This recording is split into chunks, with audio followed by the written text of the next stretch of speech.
2 লক্ষ টাকা পুরস্কার দিব। কাটতে হবে না কোনো লটারি, দিতে হবে না কোনো ধরনের লাইক কমেন্ট শেয়ার। শুধু এই বাচ্চাটাকে যদি আপনারা খুঁজে দিতে পারেন, এই 2 লক্ষ টাকা আমি নিজেই দিতে চেয়েছিলাম, আবার উনিও দিতে চান।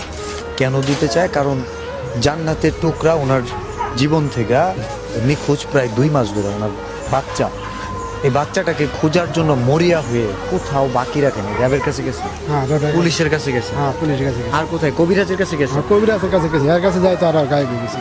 মানে শেষ হচ্ছে থরসব বিল্লাহ। হ্যাঁ আমি জানি না শেষটা কি হবে, কিন্তু আমার কাছে একটাই অনুরোধ থাকবে, এই বাচ্চাটাকে একটু দেখেন। এই বাচ্চাটাকে যে একটা মেলা থেকে হারাই গেছে, মুক্তাগাছা মাইমনসিং এর মুক্তাগাছায়, গ্রামের নাম হচ্ছে কামারিয়া, পোস্ট অফিস দুল্লা। হারাই গেছে সোলাকুড়ি মেলা থেকে। সোলাকুড়ি মেলাটা কোথায়? এটা হইতেছে মধুপুর থানা পড়ছে। মধুপুর থানায় পড়ছে। বিশেষ করে টাঙ্গাইল, ময়মনসিংহ, গাজীপুর, নরসিংদী, সিরাজগঞ্জ, এই এরিয়াগুলোর মধ্যে, এবং আমাদের শেরপুর, জামালপুর, আমার কাছে মনে হয় আশেপাশেই কোথাও না কোথাও আছে। যেহেতু লক্ষ লক্ষ মানুষের বসবাস এক একটা জেলায় থাকে, ছোট্ট একটা বাচ্চাকে খুঁজে পাওয়া অনেক কঠিন, বা খুঁজে পাইলেও ওইটা যে কার বাচ্চা এটা পৌঁছাই দেওয়া অনেক কঠিন। এটা আপনারা সহজ করতে পারেন। এই মুহূর্তে যদি আপনি ভিডিওটা দেখে থাকেন, আপনার যদি একটা সন্তান থেকে থাকে, আপনি বলেন এই সিচুয়েশন হলে আপনি কি চাইতেন না এই ভিডিওটা কেউ একজন শেয়ার করো? চাইতেন না? আপনার ভিডিওটা একটু শেয়ার করে দেন, আর কিচ্ছু না। আর যে এই বাচ্চাটাকে খুঁজে পাবে, আমি নিজের হাতে রাখে 2 লক্ষ টাকা পুরস্কৃত করতে চাই।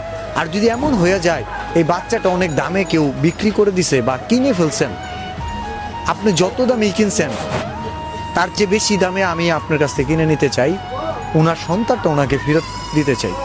আপনি বাবা হিসেবে কি বলতে চান?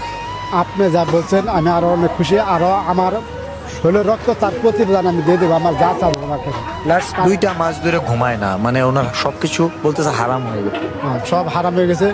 ঘুম নাই, কামাই নাই, খাওয়া নাই, গাদি নাই, এক খালে কান্দা কাটি, এক খালে কান্দা কাটি। এর যে আমার কতটুকু ভালোবাসতো, এর যে আমি কতটুকু ভালোবাসতাম। যার বাচ্চা নাই হে বুঝে। আপনাকে অনুরোধ করে কই, আমার কোনো আর চাওয়া নাই। আপনার কাছে শুধু আমি ভিক্ষা চাই। আমার এই মেয়েটা ভিক্ষা চাই। আমার এই মেয়েটা দিলে আমি বিশাল অনেক অনেক আল্লাহর কাছে, আপনাদের কাছে নিয়ে দোয়া করবো। আমার এই বাচ্চাটা যেই নিয়ে থাকেন, আমার এই বাচ্চাটা দয়া করে আপনার আমার কাছে ভিক্ষা দেন। জানেন একটা শিশু মানে কতটুকু বাবা মার কাছে কত দামি, কত আবেগ, ইমোশন। তো আপনারা জাস্ট একটা শেয়ার করে দেন। আমার মনে হয় যে আপনাদের যদি শেয়ার পায়, তাহলে এই বাচ্চাটা যদি বাংলাদেশের কোথাও থেকে থাকে, কেউ না কেউ খুঁজে বের করতেই পারবে। কারো না কারো চোখের সামনে আছে, বাঁচতেছে। আপনারা যদি শেয়ার করে দেন এবং এই ভিডিওটা মানুষের কাছে দেখান যে এরকম কোনো বাচ্চা